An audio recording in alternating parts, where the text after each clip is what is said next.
Small Railway Engines Part 2 Tit for Tat.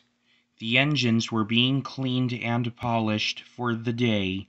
Bert, who was going out first, had a tall chimney in his funnel to draw up his fire.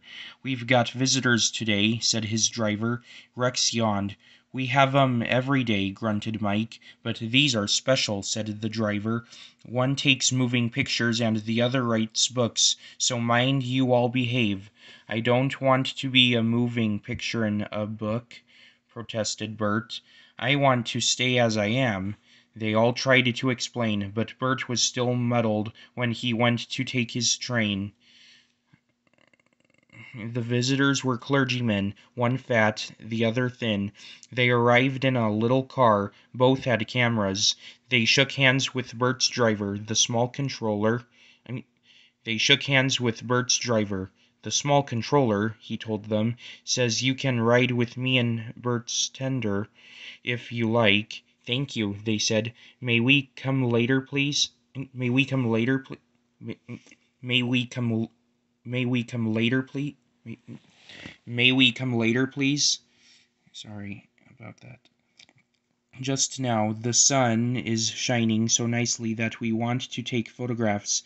Then they asked Bert his name and told him how smart he looked. These visitors, he thought, do at least know how to speak to engines. He puffed away, feeling happier. Whenever the line came near the road, level crossings, bridges, stations, there the two clergymen were, squinting into their cameras.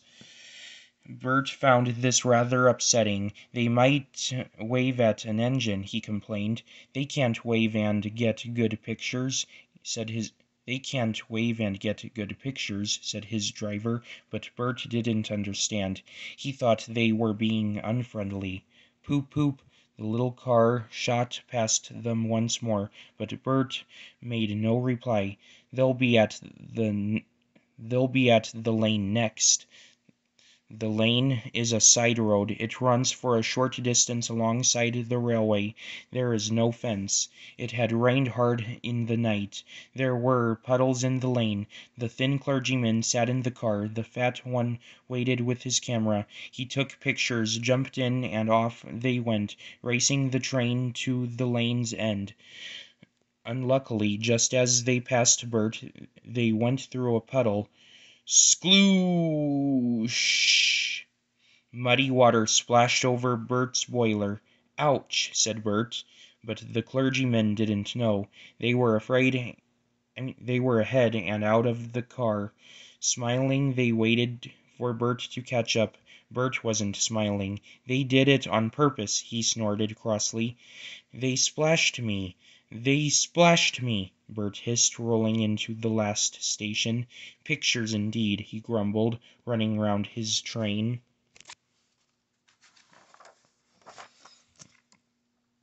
"I'm a nice picture covered in mud," he sizzled crossly when the fat clergyman sat in his tender for the journey back. Driver oughtn't to allow him after what he's done." Suddenly he stopped sizzling and let off steam. Whoosh! I know, he thought, how to pay the fat one out. It's a lovely plan. I only wish the thin one was there too, he said, but he said it to himself. Bert ran nicely till they reached the woods.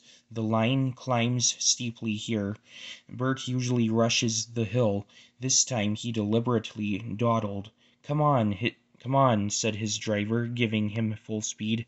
This was just what Bert wanted. Tit for tat, tit for tat, tit for tat, he shouted, storming up the slope. Rain-soaked branches met close overhead. Bert's blast, shooting straight up, shook them wildly. Showers of water fell on clergyman and driver. Their soaking did not stop till they had topped the rise, and steam could be reduced for the downward run. The small controller soon found out what had happened. He sent Bert back to the shed. "You're a very naughty engine," he said sternly. "I won't have rudeness to visitors." "They splashed me," faltered Bert. "I only—" "That's no excuse. I'm ashamed of you." Bert went sadly away, but he was happy again when Rex and Mike came in. "Those visitors are nice," he told them. "They came and said sorry, and I said sorry too. Then they cleaned me like Driver does. They know lots about engines," he went on. "The thin one's writing about me in a book. He promised he'd write about you too. Think of that."